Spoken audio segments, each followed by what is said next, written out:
That time it was Jacob Thomas, the undrafted rookie from James Madison. So the Jacobs are chewing up Brandon Allen. Bercich. Analyst at Pete Bercich via X. Let's get the sullen part of the equation out of the way early. That Jamal Adams scene in front of us, that was tough to see. Now, Pete, you had a season, I believe a season for sure, maybe more, cut short by a debilitating injury. How tough is that to absorb as a player? And good morning. Yeah, good morning. The first time it happens, ironically, it happened to me in the preseason at the Meadowlands, same as Jamal. Just got twisted up and tore up and tore an ACL. And I think the hard part for him is that he knows exactly kind of what I think he's getting into. He knows exactly what this means. He already knows the rehab. He knows the time. He's aware of all that because he's been through it. And so in that regard, it's much more difficult. I think it's going to be a lot more sullen, right? The tears that he shed on the sidelines was, he knows exactly what's ahead of him and what's around the corner and what decisions have to be made. And I think he was and to add fuel to the fire, he was in a place I think he wanted to be. He was in a system that he absolutely loved. He just got off a 17-game season, proving that he was back and then he could do it and stay healthy. So, that's the bad part of the game. That's those things happen. And, I feel for him, man. It just, it's awful that all that work and dedication and promise, kind of all come to that and you get hurt, but that's something that everybody risks up out there every single day. Yep. And it's part of the bit, part of the game. Coach, inside linebackers coach Mike Saravo was given the reins to call the first half defense. With all those blitzes, he wasn't leaving anything in his back pocket, was he? No, he wasn't. And,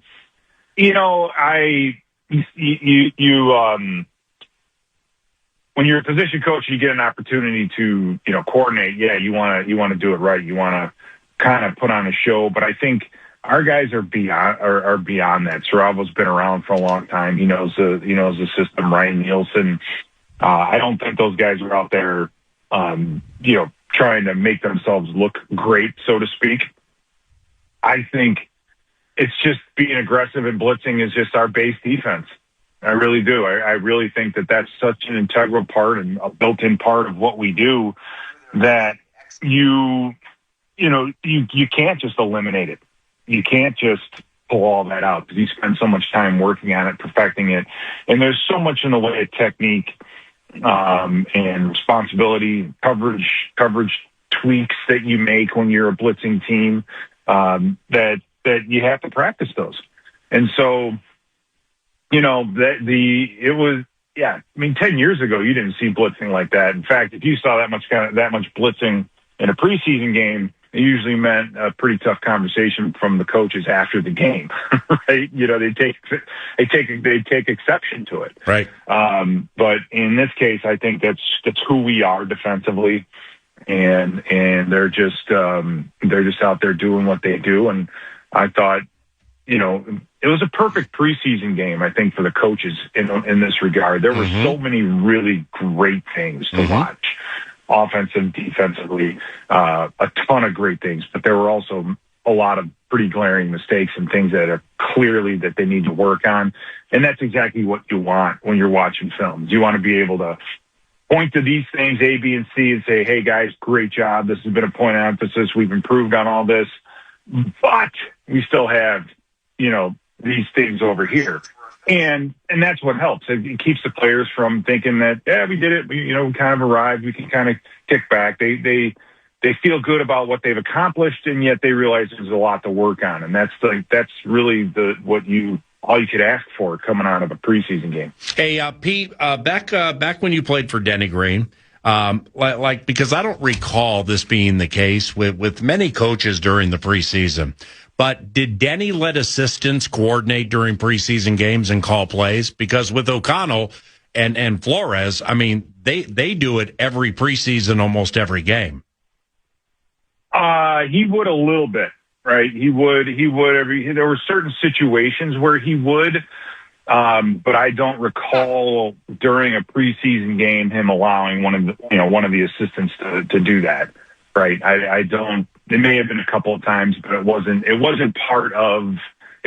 built in to the preseason the way that, Kevin O'Connell has it done here.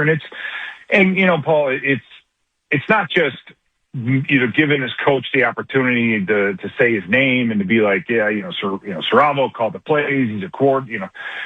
When you call plays defensively, you have to understand the entire field. You can't just understand what the linebackers are doing and not what the safeties and the cornerbacks are supposed to be doing. And the same thing for Ryan Nielsen. You're a D-line coach. Right. The hardest part for a D-line coach is to know what the back end is supposed to be doing and how that works and how do you tweak that and when do you want to play this coverage and that coverage and for them to get that opportunity, that makes them better. So I think it's not just promoting these guys, it's developing them as coaches. And I think it's brilliant because I guarantee you, Saravo and Nielsen were a lot more involved with with the game plan and what they wanted to do and thought a lot more about it than if they were just,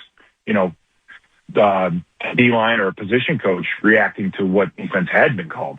And it's my belief, Flores believes Saravo and or Nielsen will be defensive coordinators in the league. So therefore, he's going to want to put them in the best position within reason and obviously not overshowing things. But Brian has and so does Kevin, a very high opinion of inside linebackers coach Mike Saravo, who called the first half of defense, and a new defensive line coach, Ryan Nielsen, who called the second half. Now, in the first half, they could have done without the 40-yard Singletary production, right? I mean, there were multiple L's on that play. I've watched it back a few times. Yeah. What'd you see on that play, or what do you remember? You had, I think, a lot. All right. Part number one is awareness. And it was Ben Lieber and I were looking at each other, before this play. And it's like, all right, are we going to get the draw or the screen? Right. I mean, you're third and I think it was third and 17-ish. Mm-hmm. Giants get to the line, then they jump off sides. It's kind of like when an offense is imploding like that, they usually go to, something very simple. So that is what the defense should have expected on 3rd and 23. And when that happens, you throw a screen, it kind of turns into a kickoff return or a kickoff cover or a punt cover where you have certain lanes and guys have to stick to their lanes. And there were a few guys that got out of their lanes. And you can't have 2 or 3 players break down on the same play in that situation. And it's just indicative, Paul, I think, of you can't take a breath ever. You can't relax ever, right? You can't just take it down a little bit at any point in time. I don't care if it's 3rd and 23, right? They turned around and got a 40-yard play on a screen. That should never happen. And this is what I'm talking about with the film. Like Ivan Pace played very physical. He had a fantastic preseason game minus that play. Right. So Ivan Pace is going to walk out of that meeting room and say, and there are other guys other than Ivan. Now, Ivan's going to walk out and say, yeah, I played really well, but there was that one play. So he's going to feel good about what he accomplished, but then at the same time realizes there's still work to be done.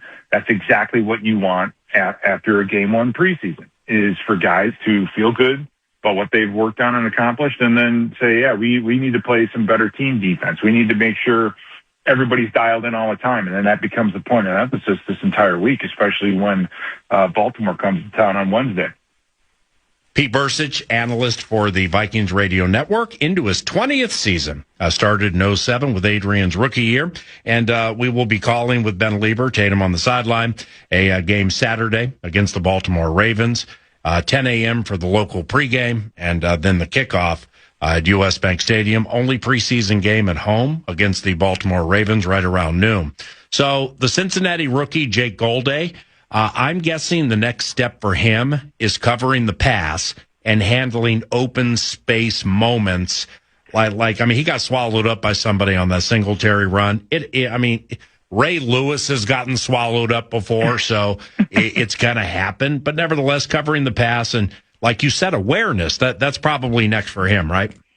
Yeah, absolutely. I think what stood out watching back him is just where they used him and how they moved him around. I mean, no, he didn't show up on any of the huge plays, but there were a lot of plays that he made. Physicality as an inside linebacker, walking up on the outside, playing in space, he's very versatile. And for a guy playing his first preseason game, they used him in a lot of different ways. So I think that bodes well. I think it shows how much he's been able to accomplish so far. It's kind of rare for a young guy to be able to play in all those different positions and techniques. And I think he did a pretty good job. So overall, I think he had a good solid start. And as he gets more and more comfortable in this scheme, in this system, and he's going to do more and more. I mean, he moves for a guy who's 6'4" 6'5" almost. He moves so well in space. So I think he's got a lot more upside, and he's starting to realize and understand that kid he's not just playing a D-line position. He's not playing just a B gap or a nose team. I mean, he's all over the place already. And I think he's embracing it, and he's doing a pretty good job. Speaking of guys that, for their size, can move pretty well, what did you think of Caleb Banks? What did you think of our first-round rookies? Really, I mean, he's played in so few games over the last couple of years. Finally seeing him on the field in a competitive environment. What you think? Well, I think let me take a step back and say with all of our big guys, even our offensive line, I think Caleb did some really nice things when he was one-on-one with people. And then did a lot of good, nice things early. But as time went on, you could tell it's been a while, right? And holding up the double teams, he and Dominic Orange, I mean, both those guys, the younger guys, they need to work on that. They need to work on those techniques of when you're double teamed to put your foot in the ground and not give up any turf. So when you get tired, the technique starts to go. Right, the knees quit bending. You start bending at the waist. You get pushed around a little bit. So I think some of it is just the conditioning side of it for him. And you're right, he hasn't played a lot of football, but that was a great Saturday for him to get a lot of those plays, to get used to the speed of the game again. So I think there's so much potential there. So quick with the hands, so athletic. But he's just got to build his base up. He's got to get ready for 30 snaps, 40 snaps a game, and it's going to take some time. And I think Saturday was a good first step for him. But yes, there's a lot of work in that group that needs to be done. Not that we were worried about him being ready to contribute for the team this year, that being Blake Cashman. I think PA was the one who kind of mentioned to me, he's like, I think Cashman's having like an elite camp. Cashman looks good, et cetera. And that's great. He leads the team in tackles, and we're going to love him. But my goodness, was he jumping out to me on Saturday. And it's a short shift for a lot of the ones. But Blake Cashman looks ready to just dial in for 140 tackles, getting behind the line of scrimmage. Like, I love the way that Blake has looked in camp and how he looked on Saturday. Yeah, I agree with you 100%. He's the one that provided the pressure on Dallas Turner's sack. There were so many things on that one play with Cashman blitzing, and then you watch Theo Jackson in a disguise, kind of tennis bounce, and then he knows exactly where the quarterback Dart wants to go with the ball, and he's literally dead sprinting to that spot, so makes Dart have to hold on to the football, pressured by Cashman, and then Dallas Turner is just being smart. Meaning, if you're an outside linebacker and there's pressure or a blitz coming from the inside, right? This is not the time to take the edge on the offensive tackle and try to, get around an edge. But you just balance up your rush, because you let the blitz flush the quarterback. And that's exactly what he did. He took his guy down the center, He was smart, just waited, let Cashman do his thing. As soon as Dart stepped up, he made an athletic play, and you come off with a sack. So that's the defense working together. So you see a great play by Cashman, a great pressure by Cashman, a sack by Dallas Turner, but also there's an unbelievably nice play in the back end by Theo Jackson as well. And that's, that group, that Cashman, Wilson, Josh Metellus, throw Theo in there, Jay Ward. That group's been together now for a while, and they're playing very, very well. They play very, very well together. So they were playing fast on Saturday, that's for sure. One thing that it just kind of pops in my head, because with the Jamal Adams injury, I was doing fan line on Saturday, and people were connecting dots, Pete, in terms of if Jamal Adams is down, well, man, I hope we get Harrison Smith back, right? They were making that connection. And, what he can do on the field is special, and we got to watch it for many, many years. But I'm curious, with this safety group that you were just talking about and the fact that they have played together, one thing I've always been thinking is, like, who's doing the communicating? Who is making sure that they're managing the nuances of the pre-snap and such? Should I just assume that's a Metellus? Is Jay Ward put in that spot? Theo, as you said, this group's been together several years. Is that a Metellus thing, a moment for him to kind of command that operation in the back? Yeah, it's going to be it's one of those guys who's going to have to step up. And right now I think they're all kind of doing that. I think Metellus, I think is taking on more in that regard. And that's where, you look at Metellus, this is his 7th season, where can he grow, right? Where can he be challenged on a daily basis? Well, understanding the defense at that level, able to coordinate it. So it's not just a matter of a defense being called and you knowing how to execute it regardless of what formation and personnel group that you're going to see, but it's also having a defense where you have option A and option B. It's just like a run-pass option for the offense. Well, defensively, you can do the same thing.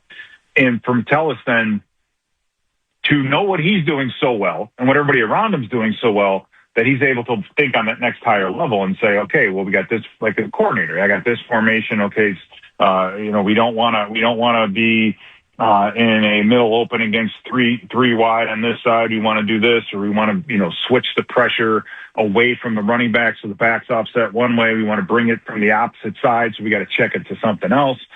To think at that level, it takes a lot of time and experience, and I think Metellus has taken on that. And he's mentioned it a few times in interviews, just subtly, I think, the level with which he wants to understand his defense and where he wants to go. So I see that position or that responsibility going to him mostly. And as far as Ward and Theo Jackson go, this isn't their first rodeo. Those guys are actually, Theo Jackson, this is his 5th year. Right. I mean, Jay Ward, year 4. These guys have been around a little while. They need to pick up on that end as well. And like I said, to see that group playing together like that, that sack on Jackson Dart, that's all the stuff that went into that. Right. It was, you see a sack by Dallas Turner, but man, Cashman's putting on the pressure. Theo's doing his job, and the corners are all holding up there, and they're all in. That's when you're playing good team defense, when you have 11 guys all doing their job, and it allows one guy to make a play. All right, last one here for Appy Bercich via X, Elite Analyst, Vikings Audio Network. The first possession running game, they got 54 yards overall, 44 on the ground. It had you and Ben all fired up. What type of a snapshot of what's to come in the regular season did we get from a preseason game where Jones and Mason, and Jordan Mason's cut weight, as Justin Jefferson told us on the simulcast, he is faster. He did spend his offseason recognizing, I know what this wide zone running scheme looks like because we did it in San Francisco. So I need to cut better. I need to hit holes outside the hash marks better if I want to play a lot. Well, step number 1, well, I guess 2, because training camp he's looked good. He came through. What kind of a snapshot did we get with this running game Saturday? I think we got that first run of the game was an unbelievably is what you hope for this offense going forward. Okay, so you've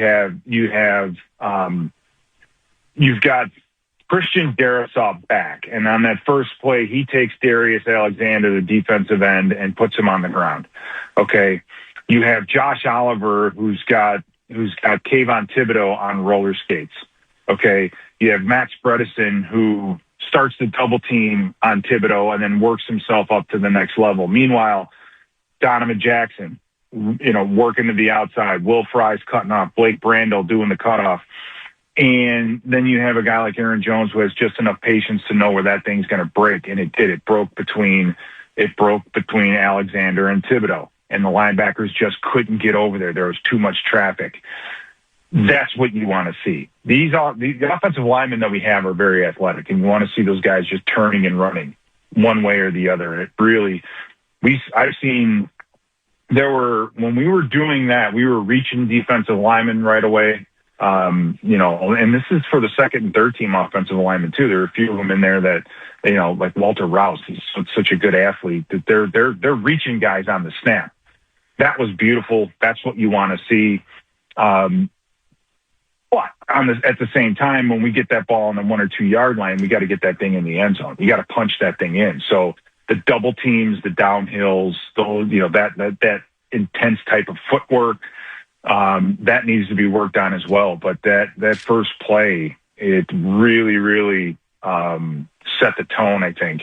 And then, like you said too, with Jordan Mason coming back, there's a blitz from one side. We're running it the other way. He cuts forward. Arvell Reese has kind of got his feet stuck in cement.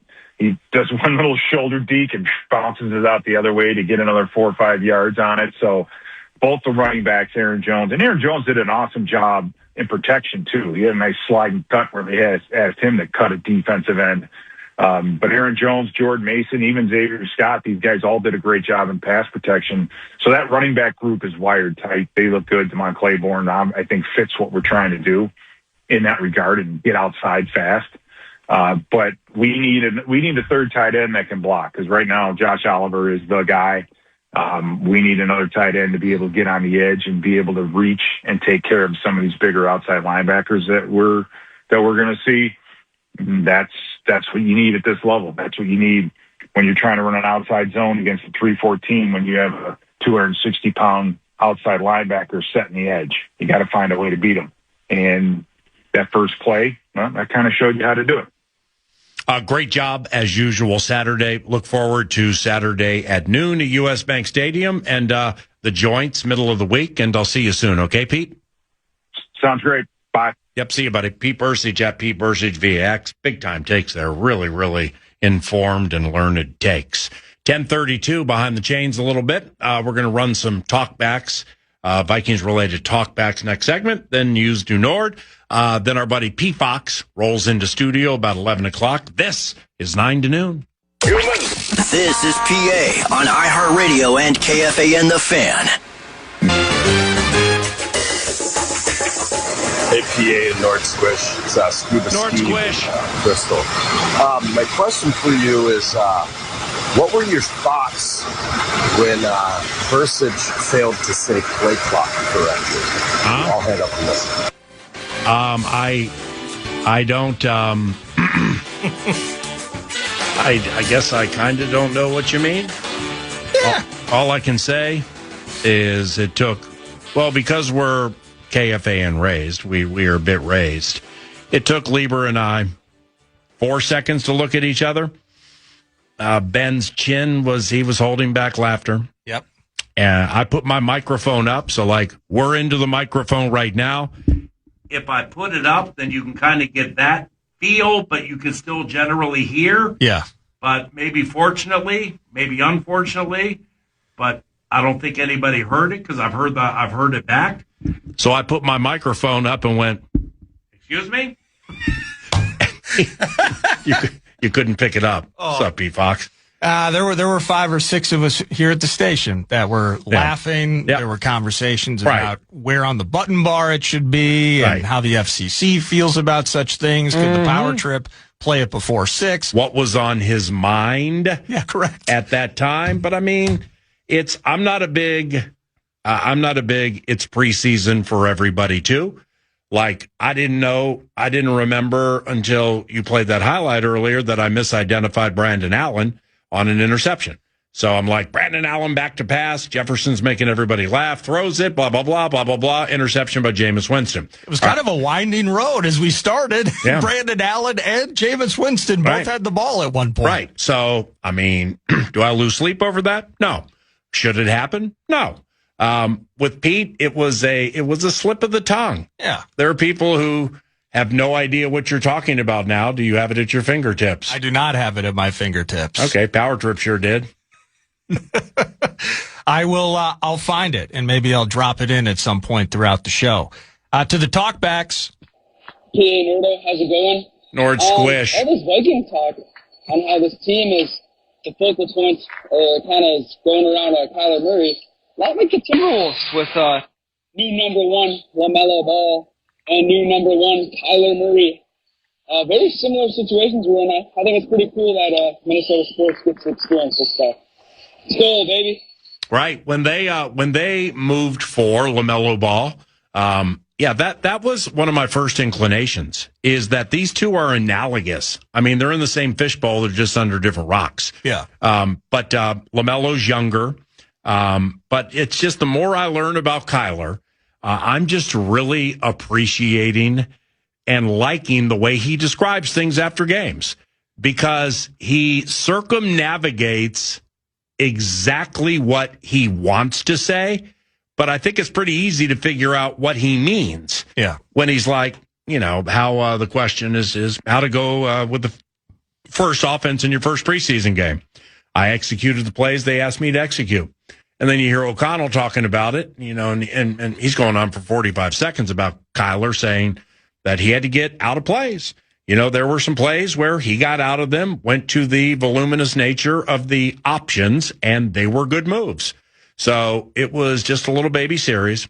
I put it at 2% that he plays Saturday against the Ravens, and 0% he plays against the Broncos. So everything that what you saw there with Kyler Murray in that first offense, that the rest of it will be handled under the cover of darkness, via walkthroughs with no media, no fans, and then the post training camp part, where everybody's there up to the season. That's when they're going to start sprinkling all the good stuff on top of the salad. Talkbacks. Hi, Nordo, PA. This is Stitch again from Ohio. Hey, I love what our offense is doing with the Vikings, but I have a couple concerns, and I wanted to see what you guys think. Uh-oh. First off, special teams. My unofficial look is we were 7th worst in the NFL last year with number of penalties. Penalties were up again in the game on Sunday. Remember, too, how we lost the Chicago game at home last year. Do you guys have a concern about special teams moving forward? Sheesh. No. Duvernay, though. Not, and here, and with my man from Ohio, it's, I can't say what you said is a bad take. But what I can say is formulating grandiose takes off a first preseason game where you get to places in games where the people who are, like Ivan Pace Jr., I believe, will be the personal protector for whomever the punter is when you play Green Bay. Yeah. So you will see 0, or maybe they'll do something new. Maybe it's Felton. I don't know. And they want to fake more. But you just don't see the prime players who supposedly or expectedly are expected to get better in those positions on special teams. Tavierre Thomas is one of the best gunners in the game, 37. He's one of the best gunners in the NFL. And that comes from other people on other teams when I talk to them. Well, that's why I asked you last week when we were doing kind of our final thoughts bit, just in terms of the value of special teams in the preseason. It's not just about maybe this is an opportunity for somebody that you think is struggling to make a roster spot, although those opportunities in some cases certainly exist.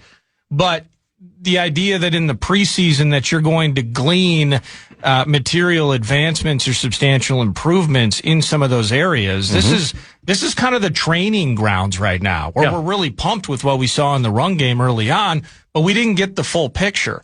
Where Caleb Banks looked slow to go at times in his first NFL game. It's just the freaking preseason. All the penalties.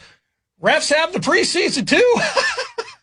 All of that, but with special teams in particular, you're probably at some point in these exhibitions going to see some guys that are likely not making the team, but to that end, getting an opportunity to get reps and maybe they find their way via the practice squad or elsewhere. So in one preseason game, man, I don't know, I don't know how you can really pull anything out of that. Other than that, we got a sweet kicker. One of the punters can hold it apparently, and that competition's a fun thing. And you kind of just move on, right? I can't make a grand sweeping view of the special teams units in mid-August. While you were chatting, I was trying to zip through as many games as I could from week one in the preseason. Bought a new hat too. I'm pumped to see you wear it. Thank you. What X indeed marks the spot? How many penalties were there in the Vikings-Giants game? Any idea? Oh, I'll get it here in a couple of seconds. Let me see here. Team stats, penalties. We had 7 for 49. No, total in the game, both teams. Oh, 14. Okay. I'm going to get one more game here.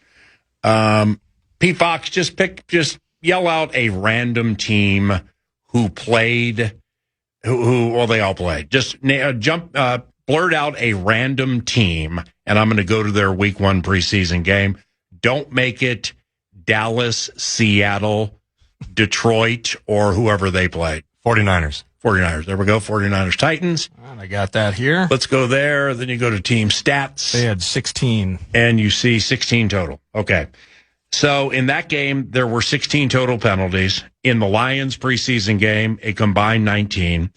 And in Dallas, Seattle, a combined 21. Whew. That was a common thread week one in the NFL. Yeah. In the preseason. And didn't they do something? I don't want to say it's cool. I don't know, but I forget. Was it Cleat who was supposed to be the ref? Yes. And then he actually jumped up into the replay booth. Happened in all the games. And they gave a young cat the opportunity to wear the big pants. Yep. I had no idea it was coming, but Cleat Blakeman, I saw him on the sideline, man, and I've seen him at Vikings practices before. So like we say hello.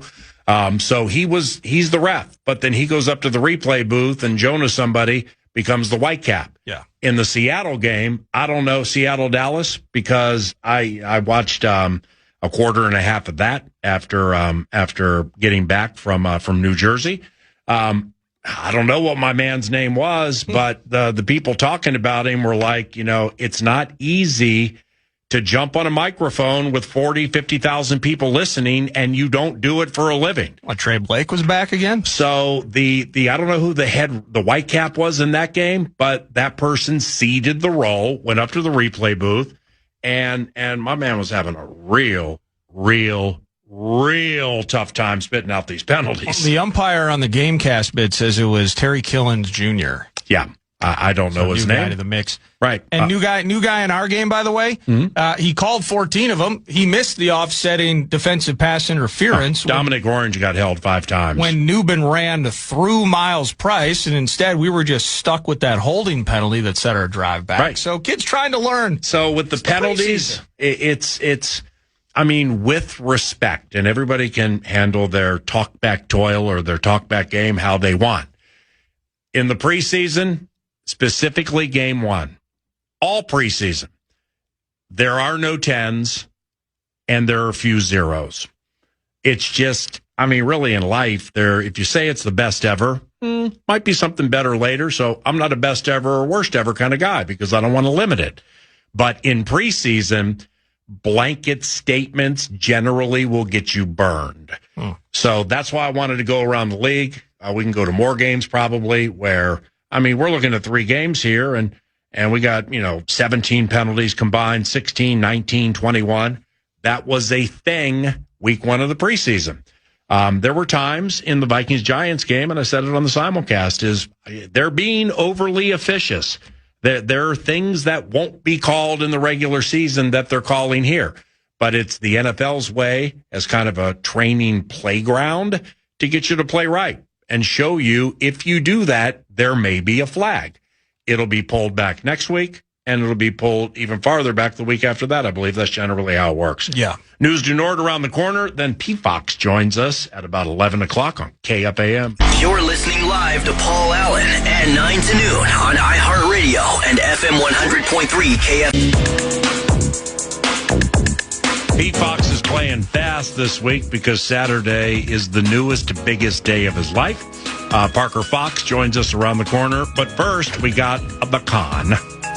Yes, Canterbury Park, the casino at Canterbury Park, brings you news du Nord, poker, blackjack, and table games all year round. Live racing on the weekends, and it's just an absolute party. You can get live music, expos, all sorts of ways to have fun. My favorite spot in Shakopee, it's Canterbury Park, canterburypark.com. The Minnesota Twins, PA, they staked a 5-run lead yesterday in the finale. They had lost the Field of Dreams game. Wait a second. They were up 5-0? They were indeed. Wow, yes. It was 5-4 when between races I caught the score was 5-4 Twins. Yeah, bottom of one. Ooh. Brooks Lee hits a grand slam. So that's a nice way to start a game. And then it was Cody Clemens who homers later on, third or fourth inning. And then they just came charging back, and eventually they took that lead back. Swung on, bounced, fair, pass first, down the line. Phillies have the lead. 1-run scores. Here comes Bohm home to score as well, and Brian De La Cruz puts the Phils on top 7-5 here in the 8th. Yeah, they dropped 4 in the 6th and 3 more in the 8th to take the lead and win. Leaving my new stocking cap purchase on in-studio computer screen. Yes, I am. Anyway. The Twins get swept by the Phils, and now they're continuing on. They host the Atlanta Braves, and then they go to the road. They'll be in San Diego, and then I think they're taking on the Athletics following that. With that said, they're 6 back in the Central right now, and they're a game and a half back in the wild card. And it's crazy, PA, where it feels like the bottom's falling out. They're kind of right where they were last year. I think they're just 2 or 3 games better than where they were in 2025. The gripping feeling here, of course, is that they added some arms at the deadline, and the American League has been so down for the most part. And so that's the spot that they're currently in. And I believe it's Ober tonight. It's Mark. Yeah. It is Ober. Yep. And then you Perez. said it earlier, Perez. I think it's Perez, the lefty. Nope, you're dead on, and that's a 6:40 start. Oh, hold on here real quick. Yeah. So 3 wild cards from each league. Right. So Yankees lead the wild card bit over the Red Sox, and they're a mile clear from the rest. But this having playoff game or games, there ain't nothing bad about that, you know? No, root for it. No matter if you're 15 under 500. We're 1.5 out of that third spot. But I'm like, who we got to leave? I mean, Baltimore with Pete Alonso and Gunnar Henderson and so on. I mean, they're all right. Texas is starting to get healthy. Toronto, yes, the Tigers have left us. Yeah. So Scuba leaves, and now all of a sudden all they do is win, but they've lost 3 in a row. How about that? They're 4 games under 500, and they have a plus 83 run differential. Jeez. I don't. How can you explain that? I guess Scooble. Yeah, this who's having trouble in L.A. now, by the way. This wild card bit. I mean, this isn't a race. This is a war of attrition. Holy cow! No, a lot of middling teams in the mix, but you're right. We got to jump 4, and it's really just for that one spot. It's hard to anticipate the Red Sox or Yankees falling back into that middling mix. Right. We are going to stay in baseball though. Tommy John. You're familiar with that name, Tommy John, and he had a surgery named after him for it was the inaugural UCL. Let me find the. So it was Frank Jobe. I hope I'm pronouncing Frank Jobe. Jobe? Yeah, longtime L.A. Lakers and L.A. Dodgers doctor. Okay, Jobe. Jobe. Dr. Jobe performed the pioneering ulnar collateral ligament reconstruction on Tommy John's left elbow. By the way, that was in 1974. He would play 14 more seasons after that. 26 total seasons for John, who went 288 and 231 in his career with a 3.3 ERA. He did pass away, and I'm reading this apparently, and I'm just going off of the Wikipedia page, that he had thanked the Yankees prior to their 2026 Old Timers Day festivities for giving him the opportunity to say goodbye to everyone. And he apparently had a recurrence of bladder cancer. And over the weekend on Saturday at the age of 83, He had spent his final days in hospice care, so he passed away. There are people from baseball who will say he is either the or one of the kindest people anybody's ever met in a super competitive game. Now, you know, in growing up when I did in the 70s and then in the 80s going to high school and junior college, you know, we had limited channel terrorism. So we had NBC, CBS, ABC, PBS. That was it. That was it until ESPN and the rest of the cable and the Turner monopoly started. CNN was OG with news. TBS with Braves, and then Turner Sports with Cubs games and stuff like that. WGN. Long story longer. Tommy John was somebody I saw quite frequently when I was in high school. Yeah. So early 80s when he became an LA Dodger, I think he was there with Fernando Valenzuela and Don Sutton, and they had some dog teams, man. They had some really good teams. He pitched in huge playoff games for the Yankees. Pretty sure I saw him pitch with the Yankees in '79 when my single mom used to take me and some friends to Orioles games at Memorial Stadium. And whenever we got a chance to see the Yankees with Mickey Rivers and Reggie Jackson and Lou Piniella and Craig Nettles and Thurman Munson and Tommy John, Ron Guidry, that was the bomb. So I remember watching him pitch there and watching him pitch at Chavez Ravine when he was a Dodger. And I love Tommy John. I thought he was just a bastion of class, and he was a cool cat man. But we didn't have many channels back then, so you got a lot of Dodgers, a lot of Big Red Machine with the Cincinnati Reds, and Tommy John was a fixture. God rest his soul. Couple NFL things, and we'll get out of the way. For Parker Fox, our 11 a.m. guest. Well, maybe just one. We'll make it here, and we'll put a wrap on it. Von Miller agreeing to a deal with the Cowboys. So Von Miller entering the pass rushing ranks, which did lead to several text messages going, hello, are the Vikings thinking about adding a pass rusher? That's where we sit. Von Miller. Didn't everybody watch Dallas Turner in that first preseason game? What else can they do for you? You know, I'm the one that says you can't have blanket statements off preseason situations. I'm not going to have a blanket statement. But I will say, off what I saw last year, what I've seen this offseason, and what I saw Saturday, Dallas Turner's ready to go. He is ready to go, and those trying to keep him away from quarterbacks, they better be ready to go. Andrew Van Ginkel is one of my favorite players. The Gink is on fire. He's on fire. He's ready to go, too. He's ready to go. So the key to getting the key to getting a veteran pass rusher here is meshing how much do you need to make for this year and how much do you expect to play. Right. And it doesn't necessarily mesh that well with everybody. So with Hassan with these veteran pass rushers, if you can't get those two things together, then they're not going to come here. But there's still time. We still have time. We got time. But I can't say it's a bad take. I mean, it's Ty Ingram Dawkins, they used a lot at edge. And I saw him play more edge in that Giants game. And I'm not at every practice or walkthrough, but I hadn't seen it that much during training camp practices. He's very strong. The instincts are different, in games than they are in practice. So they're going to give him a shot. Gold Day, originally when they drafted him, all I heard was inside. Probably not going to be called upon to play a lot of defense in his first year, but he'll be active every game. Yeah. And we expect him to be a special team stalwart. He had some good moments on special teams when I watched it back. Not splashy moments, but moments where you can tell he did the right thing. When it comes to Gold Day as a rookie from Cincy, being a backup edge, I don't see it. I don't see it in his rookie year. Yeah. Richter got a sack. Now, Bo's fast and Bo's strong.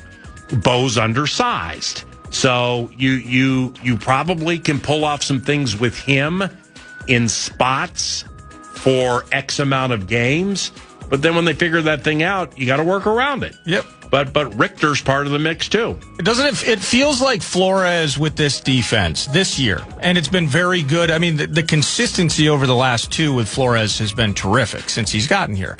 But doesn't it feel a little like he's some DIY, like Bob Vila, like handyman, where it's like he's searching through his toolbox in the garage and he's looking for a certain kind of screw or a nail, and he's like, well, I don't have Myles Garrett and I don't have Kobe Turner. You know what I'm going to do? I'm going to make it work with Ty Ingram, Dawkins, and Elijah Williams. Right. And suddenly you have this beautiful masterpiece. Right. And that's kind of what he's being forced into doing here from a personnel standpoint. But, good point. But the evolution, like Dallas Turner, this is your time, buddy. So let's make it rock. Yep. And anybody, whoever they choose to bring into the mix has to deal with the fact that they're part of that collective and they're not going to be the centerpiece. See, that's a very good point. In fact, it causes me, by not thinking about the DIY, the position flexibility, or just the depths of Brian Flores' mind when it comes to problem fixing on the fly. Yeah. Where I'm not a huge fan in the first place of bringing in a veteran edge. Okay, I'm just not. I like who they have here, but I like the guy calling it. And the Seattle game last year is the perfect example. I mean, I don't think they worked on practice up to the Seattle game one time during the week with Jay Ward singled against Jackson Smith and Jigba. Or was it a single? Did it look like a single? Oh, maybe it wasn't a single. Maybe it actually was a triple that they were trying to deceive the quarterback, but Sam seen it, so he didn't go that way. And when he did go that way, it was incomplete.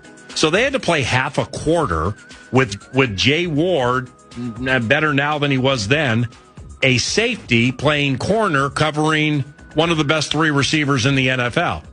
And said receiver didn't catch a pass. Yeah. So so football is so deep with its requirements from a team standpoint that if you lose somebody, this guy can craft it for a certain period of time to make you forget about it. Yeah. But those situations have expiration dates. It's DIYD is what it is. DIYD by B-Flow.